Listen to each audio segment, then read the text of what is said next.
Hello students, welcome to Adda 24/7 School. I'm Rebecca and in this video session, I'm going to teach you a lesson that has been taken from the book Flamingo of class 12th. The name of this lesson is Aunt Jennifer's Tiger, which is written by Adrian Rich. So in this video session, we are going to learn the whole explanation of this lesson. We'll learn all the hard words which will come in between, and we'll also see the poetic devices. This poem is poem number 6. So before starting the poem, let us consider this lesson, right? ये जो pome है हमें वो क्या बता रही है, author ने हमें यहाँ पर क्या मेंशन किया है, वो थोड़ा सा हम जान लेते हैं. यहाँ पर हमारी जो ऑथर है वो फीमेल्स के बारे में कुछ मेंशन कर रही है, जिसमें उन्होंने बताया कि जब उनके टाइम की बात थी तो उसमें जो फीमेल्स थी उनको किस तरह की प्रॉब्लम्स का सामना करना पड़ता था, क्या क्या उनकी मैरिटल लाइफ में प्रॉब्लम्स आती थी और कैसे एक्सपीरियंसेस उन्होंने देखे हैं अपनी लाइफ में, वो यहाँ पर मेंशन कर रही हैं. और मैं आपको बता दूं ये पोम बहुत ही छोटी है. It is a very small poem, still there are lot of meanings जो कि आप यहाँ पर लर्न करोगे. और आपको ये पोम एक लेसन भी दे रही है जिसमें आपको एक बहुत अच्छी डिस्क्रिप्शन दी गई है मैरिटल एक्सपीरियंस की, फीमेल्स के उस टाइम की. सो यहाँ पर जो main character of the story है वो है आंट जेनिफर. आंट जेनिफर जो कि एक बहुत ही फियरफुल लेडी है, ये बहुत ही कमज़ोर अपने आप को मानती हैं. She is very much confined, वो अपनी जो ज़िंदगी है उसमें बहुत सीमित हो चुकी हैं. And this all the happening is just because of her husband. इनकी लाइफ में जितनी भी प्रॉब्लम्स हैं, जितनी भी दिक्कतें हैं, उसका मेन कारण इनके पति हैं, क्योंकि इनके जो पति हैं उनका इनकी लाइफ में बहुत ज़्यादा डोमिनेंस है. वो इनके हिसाब से ना चल करके वो अपने हिसाब से सारी चीज़ें करवाते हैं, जिसकी वजह से आंट जेनिफर की पर्सनल डिज़ायर्स कहीं ना कहीं ख़त्म हो चुकी हैं. लेकिन कहीं ना कहीं उनकी जो डिज़ायर्स उनके मन में हैं, वो जो करना चाहती हैं, वो यहाँ पर इस पोम में किस तरह से डिपिक्ट की गई हैं बाय हर एम्ब्रॉयडरी. तो यहाँ पे दिखाया गया है कि जो आंट जेनिफर हैं वो एम्ब्रॉयडरी कर रही हैं, जिसमें उन्होंने एक टाइगर ड्रॉ किया है. और ये टाइगर बहुत ही फियरलेस है, ये बहुत आराम से ओपनली घूम रहा है, जिसको किसी का डर नहीं है, जो बिल्कुल आज़ाद है, स्वतंत्र है और बिना किसी डर के अपनी ज़िंदगी को जी रहा है और मूव कर रहा है. So aunt Jennifer although she is very much fearful, बहुत डरी हुई रहती हैं वो, लेकिन उनकी रियलिटी और उनके डिज़ायर्स में बहुत डिफरेंस है. सो यहाँ पर जो पोएट है उन्होंने एक कॉन्ट्रास्ट शो किया है, the reality and the another one is the desire of a person, of a lady. जो इंसान की जिंदगी है, यहाँ पर जिस फीमेल की जिंदगी को दिखाया गया है वो बहुत ही प्रॉब्लमेटिक है, लेकिन उसकी जो डिजायर्स हैं वो बहुत आज़ाद हैं. और उन डिजायर्स को वो क्या कर रही है, वो एम्ब्रॉयडरी के थ्रू शो कर रही है. So let us begin with the poem and let us see कि हमें इस पोम में क्या क्या मेंशन किया गया है. राइट. सो सबसे पहले हम लोग इसकी शुरुआत करेंगे यहाँ से कि इसमें वर्ड्स कौन कौन से हैं. आपका फर्स्ट पैराग्राफ यहाँ पर स्टार्ट होगा जिसमें हम कुछ वर्ड्स देखेंगे, just like prance, topaz, denizen, beneath, pace, sleek, chivalric. Now let me tell you my dear students, जैसे कि मैंने आप लोग को बोला था, there are so many words, vocabularies that you are going to learn here. So let us begin. Aunt Jennifer's tigers prance across the screen, bright topaz, denizens of a world of green. They do not fear the men beneath the tree. They pace and sleek chivalric certainly. Here, prance refers to the walk or the movement of the tiger, कि वो कितनी energy से और कितना खूबसूरती से वो move कर रहा है और उसके अंदर किसी भी तरह का कोई भी डर नहीं है. Topaz here refers to the yellow color of the gem, which I have shown you in this picture. Denizens here refers to the inhabitants, जहाँ पर आप रहते हो, जिस जगह के आप रहने वाले होते हो. Resident भी आप बोल सकते हो उसको. A world of green here refers to the forest where this tiger is living. Beneath refers to under. Pace का मतलब होता है movement, move करना. स्लीक का मतलब है slight, slender, gentle, soft movement करना. चिवालरिक मीन्स है यहाँ पर polite and kind behaviour. So in this paragraph we will learn that जो आंट जेनिफर है वो क्या कर रही हैं, वो एक एम्ब्रॉयडरी कर रही हैं एक स्क्रीन पर, एक पैनल पर। आप देख सकते हो ये वो पैनल है जिसपे उन्होंने एम्ब्रॉयडरी करी है। और उन्होंने एम्ब्रॉयडरी में क्या बनाया है, टाइगर्स बनाए हैं जो कि प्रांस कर रहे हैं, मूव कर रहे हैं फियरलेस होकर के, उनके अंदर किसी भी तरह का कोई डर नहीं है। और वो कहाँ प्रांस कर रहे हैं, कहाँ मूव कर रहे हैं, स्क्रीन पर।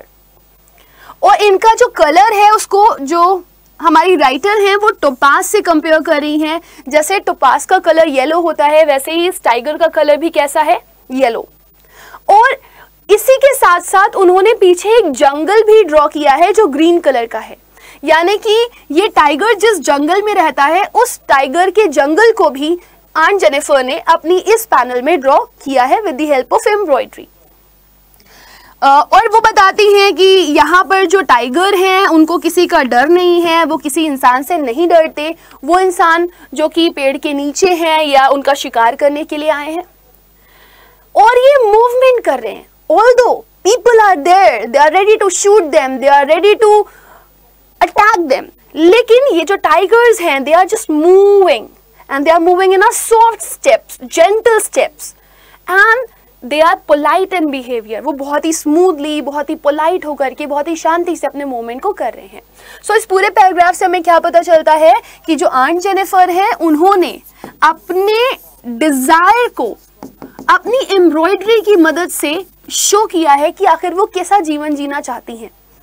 अभी वो बहुत डरी हुई हैं, लेकिन एक्चुअली में उनकी डिजायर है एक फ्री लाइफ जीने की, एक ऐसे वर्ल्ड में रहने की जिसमें वो लिबरल होकर के रह सके, जिसको वो इस पैनल के थ्रू बता रही हैं, इस एम्ब्रॉयडरी के थ्रू बता रही हैं, जिसमें उन्होंने टाइगर्स ड्रॉ किए हैं। ये टाइगर्स मूवमेंट कर रहे हैं, ये टाइगर जंगल में हैं, आसपास आदमियों के होने के बावजूद भी इनको किसी का डर नहीं है और ये बहुत ही सुकून, बहुत ही आराम से चल रहे हैं और इनका बिहेवियर भी बहुत ही शांत है। ये अटैकिंग मोड में नहीं है और ये किसी से लड़ना नहीं चाहते। So students, this paragraph is clear to us, but इसी के ही हम लोग यहाँ पर किस चीज को देखेंगे, the poetic devices. So let us begin. Aunt Jennifer's tigers prance across the screen, bright topaz denizens of a world of green. They do not fear the men beneath the tree. They pace in sleek chivalric certainty. So first of all, we will discuss the rhyming scheme of this paragraph. Right? Screen rhyme with green. And here tree rhyme with certainty. So here we will take screen and green as A and tree and certainty as B. So the rhyming scheme of the poem is A and B, B. Rest, here we have a poetic device that is known as metaphor, जहाँ पर हम लोग दो unlike चीजों का comparison करते हैं. So here bright topaz denizens. As I told you, denizens means inhabitant, यानी कि ये जंगल के रहने वाले हैं, ये येलो कलर के जो जानवर हैं वो जंगल में रह रहे हैं। तो ये जो येलो कलर है इन इनहैबिटेंट्स का वो टाइगर का रेफरेंस दे रहा है। So here the topaz is compared as the colour of the tiger. So यहाँ पे टोपाज का यूज करने का मतलब ही यही है कि उसको कंपेयर किया जा रहा है टाइगर के साथ। Topaz denizens refers to the tigers of the jungle. So metaphor is used here. Rest, there is another figure of speech that has been used here is anaphora. Now what is this anaphora? When we see the repetition of a word in two consecutive lines is known as anaphora. So यहाँ पे जो दो lines दिख रही हैं आपको, they and they, in lines में anaphora का इस्तेमाल किया जा रहा है. I hope this is quite clear to you. Right? Now let's move ahead and look for the next paragraph. Here we have certain words: fluttering, ivory, wedding band, sits heavily. Here is a word: Aunt Jennifer's finger fluttering through her wool. Find even the ivory needle hard to pull. The massive weight of Uncle's wedding band. She sits heavily upon Aunt Jennifer's hand. So here fluttering refers to the shaking. Now might be Aunt Jennifer is now old. Aunt Jennifer कैसी हो चुकी हैं? वो बूढ़ी हो चुकी हैं, इस वजह से उनके हाथों में शिवरिंग हो रही है. या फिर ऐसा भी हो सकता है कि जो आंट जेनिफर हैं उनके ऊपर बहुत ज़्यादा बर्डन है और उस बर्डन को लेकर के वो बहुत ज़्यादा डरी रहती हैं, इस वजह से उनकी फिंगर्स में शिवरिंग हो रही है। और कब ये शिवरिंग हो रही है? जब वो एक नीडल लेकर के इस एम्ब्रॉयडरी को बना रही हैं, right. Find even the ivory needle hard to pull, और उनके हाथ में ये जो नीडल है that is made up of ivory. Let me tell you what is ivory. जो हाथी के दांत होते हैं बाहर निकले हुए, that is known as ivory. ये वाइट कलर के होते हैं, राइट। तो आइवरी की पहले सुइयां बनाई जाती थी, हाथी के दांत की सुइयां बनती थी। तो शायद ये उन्हीं सुइयों के बारे में बात कर रहे हैं कि जो नीडल है, जो सुई है हाथी के दांत की बनी हुई, उनके लिए बहुत ही डिफिकल्ट है उस नीडल को पुल करना, क्योंकि जब आप एम्ब्रॉयडरी करते हो तो पहले आपको नीडल को अंदर डालना पड़ता है कपड़े के, फिर उसको बाहर निकालना पड़ता है। क्योंकि आंट जेनिफर बहुत ही कमज़ोर हो गई हैं, अब चाहे वो बुढ़ापे की वजह से हो, चाहे वो डर की वजह से हो, लेकिन वो नीडल को प्रॉपर्ली खींच नहीं पा रही हैं उस कपड़े के आर पार, जिससे पता चल रहा है कि उनके अंदर शिवरिंग है और वो इस वूल को प्रॉपर्ली नीडल की मदद से इस पैनल पर यूज नहीं कर पा रही हैं। The massive weight of uncle's wedding band sits heavily upon Aunt Jennifer hand. फिर हमारी ऑथर कहती हैं कि शायद यही वजह है आंट जेनिफर की फिंगर नीडल को नहीं संभाल पा रही है। इसका रीजन है the massive weight of uncle's wedding band. अब अंकल्स कौन है? यानी कि आंट जेनिफर के हस्बैंड, राइट। अब आंट जेनिफर के हस्बैंड ने जब आंट जेनिफर से शादी करी थी तो उससे पहले एंगेजमेंट के टाइम पे उनको एक रिंग पहनाई थी, एक wedding ring. Here wedding band refers to the wedding ring of Aunt Jennifer, right? और इस wedding ring को बोला जा रहा है कि ये बहुत heavy है। क्या सच में ये wedding ring heavy है? No, this wedding ring is not heavy, but the responsibilities that came with this ring is very much heavy, right?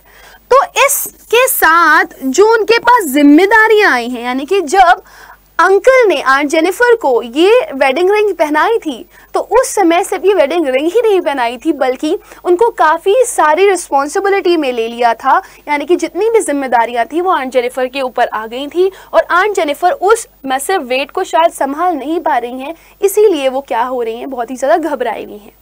Sits heavily upon Aunt Jennifer's hand का मतलब क्या है कि अब ये बहुत ही ज़्यादा भारी है, यानी कि इनके ऊपर जो रिस्पॉन्सिबिलिटीज़ हैं वो इतनी ज़्यादा हो चुकी हैं जिसका बर्डन आंट जेनिफर से संभाला नहीं जा रहा और वो उसकी वजह से बहुत ज़्यादा कमज़ोर हो गई हैं, जिसकी वजह से इनके अंदर बहुत ज़्यादा शिवरिंग है, बहुत डर है और बहुत घबराहट है।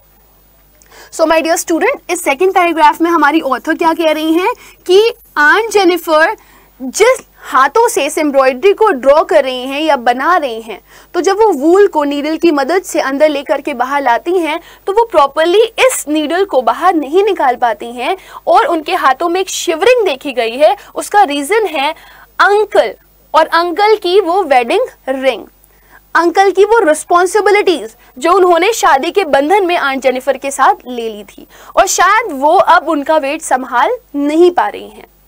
Now students, I hope the second paragraph is clear to you. Here we will learn the poetic devices of this paragraph, right? इस paragraph में कौन कौन से poetic devices use हुए हैं उनको हम पढ़ेंगे, लेकिन उससे पहले मैं आपको दिखाना चाहूँगी, ये आप देख सकते हो, these are the needles of ivory, right? और ये है वो wedding ring जो आंट जेनिफर को अंकल ने पहनाई थी। तो अभी इसकी पहले हम लोग राइमिंग स्कीम देख लेते हैं। वुल रेफर्स टू ऊन और वुल यहाँ पर राइम कर रहा है पुल के साथ। Band is rhyming with hand, so again we can take it as A B B. So the rhyming scheme of this paragraph also is A and B B. Next, if we see the poetic devices which has been used here is fingers fluttering, F. This is alliteration and this I told you a number of times कि जब दो या दो से ज़्यादा बार एक same letter का जो कि कॉन्सोनेंट है उसका रेपिटेशन आपको देखने के लिए मिलता है एक ही सेंटेंस में, तो वो आपका एलिट्रेशन कहलाता है। तो आप ये बोल सकते हो 2 और मोर देन 2 वर्ड्स में अगर आपको सेम कॉन्सोनेंट लेटर का रेपिटेशन दिखाई दे in the starting of the word, तो that is known as alliteration. Next is massive weight of uncle's wedding band. तो ये जो रिंग है उसका वेट बहुत हैवी दिखाया जा रहा है। Don't you think so that the poet is exaggerating here? बहुत बढ़ा चढ़ा करके वो चीज़ों को बता रही हैं। तो जहां पर चीज़ों को बढ़ा चढ़ा करके बताया जाता है, आप सोचो ना, एक छोटी सी फिंगर रिंग का सच में क्या वेट बहुत ज़्यादा होता है? नहीं, बट पोएट यहाँ पर एग्जैजरेट कर रही है क्योंकि वो यहाँ पर उस रिंग के साथ उन रिस्पॉन्सिबिलिटीज को बताना चाहती हैं जो कि अंकल ने आंट जेनिफर को दी थी शादी के बंधन में लेने के बाद। So here is another figure of speech that has been used as hyperbole. So first figure of speech is alliteration and the another one is hyperbole. Now we'll move ahead and we'll look for another paragraph where the words are terrified, ordeals, master by and panels. ये words आपको देखने के लिए मिलेंगे that are quite tough. We will learn that, but first we will see the paragraph. When aunt is dead, her terrified hands will lie. Still ringed with ordeals she was mastered by. The tigers in the panel that she made will go on prancing proud and unafraid. When aunt is dead, मतलब जब aunt Jennifer की मृत्यु हो जाएगी, वो मर जाएंगी. Her terrified hands will lie. लेकिन तब भी उनके जो ये हाथ हैं वो डरे हुए आपको दिखेंगे। क्यों? Just because of this finger ring. ये फिंगर रिंग किसकी है? ये फिंगर रिंग उनके एंगेजमेंट की है और ये फिंगर रिंग दिखा रही है उन रिस्पॉन्सिबिलिटीज को जो आंट जेनिफर के ऊपर तब आई थी जब उन्होंने अंकल से शादी करी थी। Still ringed with ordeals. Here ordeals refers to the troubles, terrified refers to frightened. तो अभी भी ये जो फिंगर रिंग है, जब आंट जेनिफर मर जाएंगी तो उनके साथ उनकी डेड बॉडी पे, उनके हाथ पे आप ये फिंगर रिंग देख पाओगे जो अभी भी उनके अंदर एक डर भरी हुई है। वो डर उनके अंदर अभी भी देखा जा सकता है उनके मरने के बाद। और यहाँ पे बताया जा रहा है यहाँ पर कुछ ट्रबल्स हैं जिनके साथ वो अभी भी रिंग्ड हैं। Here ring refers to the confinement, encirclement, जिसमें वो बंधी हुई हैं आंट जेनिफर। तो जो आंट जेनिफर है वो जब मर जाएंगी तभी भी उनके हाथ में ये फिंगर रिंग रहेगी, ये रिस्पॉन्सिबिलिटीज तब भी उनके साथ साथ जाएंगी और ये तभी भी उनको डरा रही होंगी उनकी मौत के बाद। और ये सारी की सारी चीजों में अभी भी बंधी हुई होंगी अपने मरने के बाद, उन सारे कस्टम्स में, उन सारे ट्रेडिशंस में जो कि उनको उस टाइम पे दिए गए थे जब उनकी शादी हुई थी। Mastered by refers to used to. तो जिन रिस्पॉन्सिबिलिटी, जिन प्रॉब्लम्स के साथ वो अभी तक जीती आई हैं, जिसकी वो यूज्ड टू हो चुकी हैं, वो आगे भी इनके साथ रहेंगी। The tigers in the panel that she made, लेकिन जो टाइगर उन्होंने यहाँ पर बनाया है इस पैनल में, will go on prancing proud and unafraid, वो ऐसे ही मूव करता रहेगा फियरलेस होकर के, पूरे प्राउड के साथ और बिना डरा हुआ। सो यहाँ पर अगेन पोएट ने लास्ट स्टैंजा में कंट्रास्ट दिखा दिया कि उनकी जो रियलिटी है वो कभी नहीं बदलेगी, लेकिन हाँ उनके डिजायर्स भी चेंज नहीं होंगे। उनके डिजायर्स को वो एम्ब्रॉयडरी आज भी शो करेगी कि वो कितनी फ्री होकर के जीना चाहती थी। वहीं उनकी जो हाथ की अंगूठी है वो उनकी रियलिटी को कभी खोने नहीं देगी, जो ये शो करता है कि उनकी लाइफ कितनी ज्यादा बर्डनसम थी just because of her husband. Right. So my dear student, यहाँ पे आपका ये जो पैराग्राफ है वो तो खत्म हो जाता है, लेकिन एक बार मैं ओवरव्यू दे दूं आपको, तो इसमें सिर्फ आपको इतना सा बताया गया है कि आंट जेनिफर की मौत के बाद भी ये रिस्पॉन्सिबिलिटीज और ये जो डर है वो उनका पीछा कभी नहीं छोड़ेगा। और साथ ही साथ में जो उन्होंने एम्ब्रॉयडरी बनाई है उस पे जो उनकी डिजायर्स हैं वो अभी भी आप देख पाओगे कि वो कितनी आज़ादी के साथ और कितना फियरलेसली अपना जीवन जीना चाहती थी। तो ये कॉन्ट्रास्ट आप तब भी देख सकते हो with the help of the ring of Aunt Jennifer and the embroidery which is made by Aunt Jennifer. Now let us discuss the poetic devices and the rhyming scheme of the poem. First of all we will go with the rhyming scheme. Here lie is rhyme with by, made is rhyme with afraid. So we can take it as AA and BB. right? So the rhyming scheme of the poem is A and B B. Lie by, made afraid, unafraid. Okay. Now, here if we go ahead and we'll see the figure of speech that has been used here is paradox. Now, what is paradox? Let me tell you. It is a kind of contradiction which has been showed here. As I told you, यहाँ पे आपको एक contradiction दिखाया गया है desire और reality के बीच में, right? जो पोएट ने ये यूज किया है आंट जेनिफर की फिंगर को, जो फिंगर अंगूठी के साथ है वो, और दूसरा ये पैनल जिसमें उन्होंने एम्ब्रॉयडरी ड्रॉ करी है, ये दोनों लाइन आपको क्या शो कर रही हैं? ये दोनों लाइन आपको पैराडॉक्स शो कर रही हैं, जो कि एक तरह का कॉन्ट्राडिक्शन आपको दिखा रहा है, right? So I hope students आप लोग को यहाँ तक तो चीजें अच्छे से क्लियर हो गई होंगी, राइट? तो अब हम लोग आगे बढ़ेंगे और इस सेशन को एंड करेंगे. So with this we have come to the end of the session students. I hope कि आप लोगों को ये पोम अच्छे से समझ में आ गई होगी और इसकी जो पोएटिक डिवाइसेस हैं वो भी अच्छे से समझ में आ गई होंगी. Still if you people have any kind of confusion you may post your doubt in the comment section, and if you really like the video, do not forget to like it, share it, and if you are new here, do not forget to subscribe our channel also. Thank you and bye bye.